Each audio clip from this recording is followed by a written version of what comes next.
रविवार को अगर लोटा भरकर शिव को समर्पित करा जाता है तो घर में तेज लक्ष्मी प्राप्त होती है। शिव पंचायत के दो देव ऐसे हैं जिनको रोज जल चढ़ाया जाता है, एक सूर्य नारायण और दूसरे मेरे देवाधिदेव महादेव। दोनों पर जल रोज चढ़ता है प्रतिदिन। शिव पंचायत में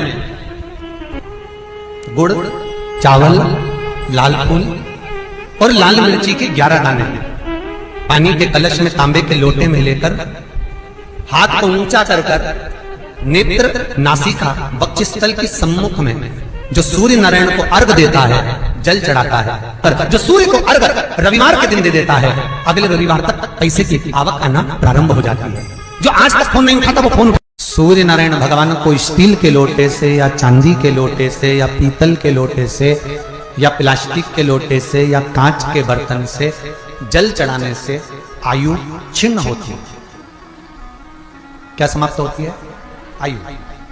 और सूर्य नारायण भगवान को अगर तांबे के लोटे से जल दिया जाता है तो आयु की वृद्धि होती है, और दिन भर में अगर कोई काम अटकने वाला है तो वो काम का रास्ता खुल जाता है और शरीर की बीमारी समाप्त हो जाती है। शरीर की बीमारी समाप्त हो जाती है। जब हम सूर्य नारायण भगवान को अर्घ देते हैं, जल चढ़ाते हैं, तो वो जल पृथ्वी पर जब गिरता है तो उसके छींटे हमारे शरीर पर लगते हैं। क्या वो ठीक है? क्या वो श्रेष्ठ है? तो शिव महापुराण की कथा कहती है जब हम सूर्य को अर्घ देते हैं, सूर्य को जल चढ़ाते हैं, वो पानी जब पृथ्वी पर गिरता है उसके छींटे हमारे शरीर पर लगते हैं तो वो श्रेष्ठता का भाव निर्मित करते हैं। वो गलत नहीं हो सकता। कारण अब वो भी समझ लीजिए। अब सूर्य नारायण भगवान को आप जल चढ़ा रहे हो तो छींटे नहीं लगे, उसके लिए क्या स्टूल पे चढ़ के चढ़ाओगे कि कुर्सी पे चढ़ के चढ़ाओगे? अरे बोलो तो सही।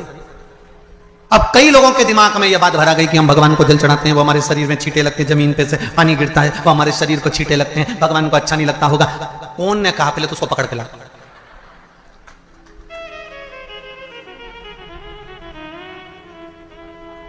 क्योंकि मेरे राम जी महाराज, मेरे भगवान कृष्ण,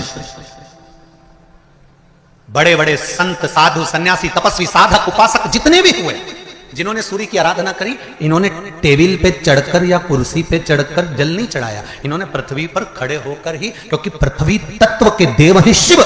जब हम मृत्यु लोक पर खड़े होकर, पृथ्वी पर खड़े होकर भगवान शंकर भाग पृथ्वी तत्व को धारण कर कर जल को हाथ में लेकर जब समर्पित करते हैं और जो जल नीचे गिरता है वो शरीर पर अगर लगता है तो हमको उसका आशीर्वाद ही प्राप्त होता है, दोष नहीं लगता। पर लोगों ने इसको विपरीत कर दिया। कि कौन ने विपरीत करा? कई लोगों ने इसको विपरीत कर दिया। कौन ने विपरीत करा? तो जो दूसरे धर्म के लोग होते हैं, जिनको हिंदू धर्म से नफरत होती है और जो हिंदू धर्म की पूजन, सेवा, अर्चना को समाप्त करना चाहते हैं, वो धीरे धीरे धीरे धीरे कहने लगे कि सूर्य को जल चढ़ाओगे तो शरीर में लगेगा, शरीर में लगेगा तो दोष लगेगा। इसको कह कहकर घर घर में सूर्य को जल चढ़ाना लोगों ने बंद कर दिया कि आप जल चढ़ाएंगे तो दोष लगेगा, शरीर पे छींटा लगेगा, शरीर को ऐसा लगेगा। ये दोष नहीं है।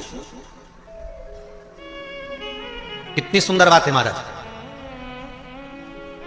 सूर्य नारायण भगवान को जब जल चढ़ाया जाता है, हाथ सिर से 8 इंच की दूरी पर होना चाहिए। जम के बोलिए, सिर से कितना ऊंचा होना चाहिए? 8 इंच ऊपर अपना हाथ होना चाहिए मस्तक से सूर्य को जल चढ़ाते समय। और ना चांदी का, ना स्टील का, ना लोहे का, ना प्लास्टिक का, ना कांच का, ना सोने का कोई बर्तन, ना कांसे का, ना एल्युमिनियम का, ना पीतल का, केवल एक पात्र होना चाहिए, वो है तांबे का। काय का पात्र होना चाहिए? तांबे का पात्र। और सूर्य नारायण भगवान को जब 8 इंच ऊपर तुम्हारा हस्त है और जब हम सूर्य को जल चढ़ा रहे हैं, कैसे जल चढ़ाना है वो भी समझ लीजिए।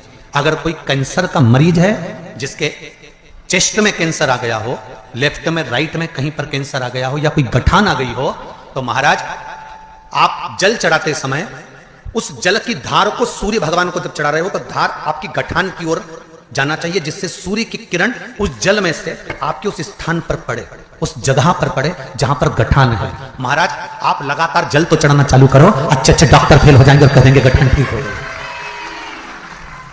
आपका लीवर और किडनी गड़बड़ कर रहा है, आप प्रतिदिन, आपका स्वास्थ्य गड़बड़ रहता है, आप प्रतिदिन ये ज्योतिष शास्त्र के अंतर्गत, रत्न शास्त्र के अंतर्गत ये रत्न शास्त्र, ज्योतिष शास्त्र, रंग शास्त्र जो हमारे यहाँ है, रंगों के हिसाब से ये जितने रत्न होते हैं, माणिक हुआ, मोती हुआ, नीलम हुआ, मूंगा हुआ, पुखराज हुआ, ये क्यों कहते हैं ये पीला है, ये सफेद है, ये नीला है, ये लाल है, इसको शरीर में क्यों पहनाते हैं? उसका कारण होता है कि जब शरीर में पहनते हैं सूर्य की किरण उसमें पड़ती है, हमारे शरीर पर वो कलर का इफेक्ट पड़ता है, उस कलर को शरीर पर लगता है, और शरीर पर लगता है तो हमारा शरीर धीरे धीरे, हमारी जो इंद्रियां हैं वो सही होने लगती हैं, काम सही होने लगता है। छल, छित्र, कपट, निंदा, बेईमानी, प्रपंच इस मनुष्य के शरीर में हर पल, हर घड़ी, हर क्षण है।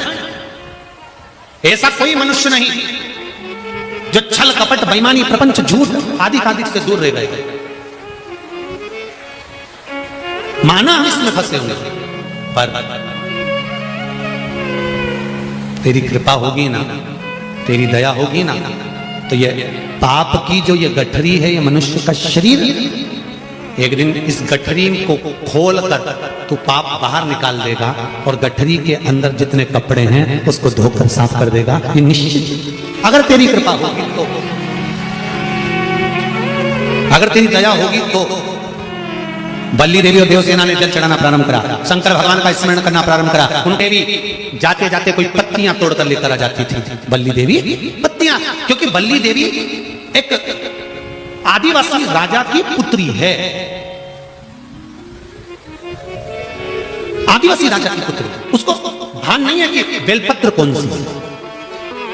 फिर समझ लेना मेरी जीजी, जितने लोग आस्था चैनल पर कथा सुन रहे हैं, जितने फेसबुक यूट्यूब पर सुन रहे हैं, अगर एक बात हमने पहले भी कही है, आज फिर कह रहे हैं, बेलपत्र तोड़कर शंकर भगवान को चढ़ाओ, मना नहीं है, पर एक प्रयास अपनी जिंदगी में जरूर करना कि बेलपत्र चढ़ाने का यदि आपको शौक है तो जीवन में एक बेलपत्री का वृक्ष भी लगाने का शौक रखिए, जिससे वो बेलपत्र का वृक्ष बड़ा हो। और बेलपत्र का वृक्ष जब बड़ा होगा, आप संसार में हैं नहीं है, हम संसार में हैं नहीं है, पर यदि बेलपत्री का वृक्ष रहेगा, आपके द्वारा लगा हुआ वृक्ष रहेगा, उसमें से कोई बेलपत्र तोड़ कर जब वो बड़ा हो जाएगा, उसमें से बेलपत्र तोड़कर कोई शंकर भगवान को चढ़ाएगा, तो जिसने बेलपत्री का पौधा लगाया है, उस बेलपत्र चढ़ाने का फल उसके भी खाते में चला जाएगा और उसकी भी जिंदगी संवर जाएगी। इसलिए बेलपत्र चढ़ाओ, मना नहीं है, पर बेलपत्र का एक पौधा अपने बगीचे में, आसपास में, मोहल्ले में, जहां तुम्हें मौका मिल जाए वहां जरूर। भगवान शंकर को बेलपत्र का, तो बल्ली देवी को नहीं मालूम था कि बेलपत्र का पौधा कौन सा होता, बल्ली देवी को नहीं मालूम था कि बेलपत्र कैसा होता। बल्ली देवी आदिवासियों राजा की पुत्री थी, गई पेड़ की पत्तियां तोड़ लाई, वृक्ष की पत्तियां लाई, शंकर भगवान को समर्पित कर दी, फिर गई, फिर पत्तियां तोड़ के लाई, शंकर भगवान को समर्पित कर दी, फिर गई, फिर तोड़ कर लाई, शंकर भगवान को समर्पित कर दी।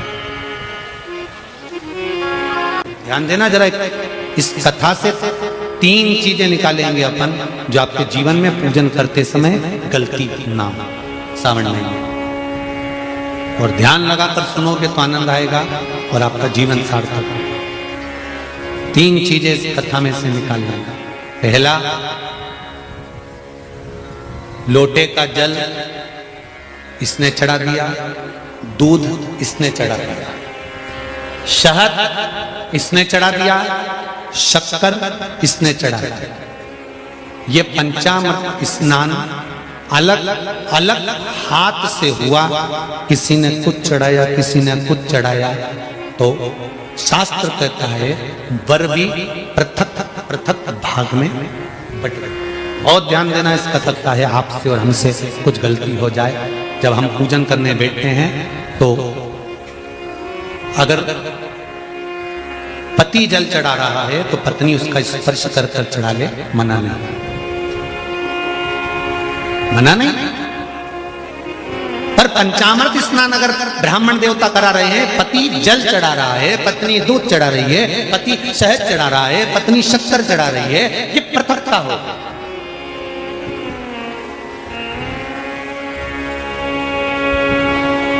या तो दोनों को जल चढ़ाना, दोनों को दूध चढ़ाना, दोनों को शक्कर चढ़ाना, दोनों को। कितनी सुंदर बात है पशुपति व्रत की, कि प्रसाद जो शंकर भगवान के मंदिर में एक हिस्सा लेकर आते हो, उस हिस्से को भी पृथक नहीं करा जाता, उस हिस्से को भी जिसने पशुपति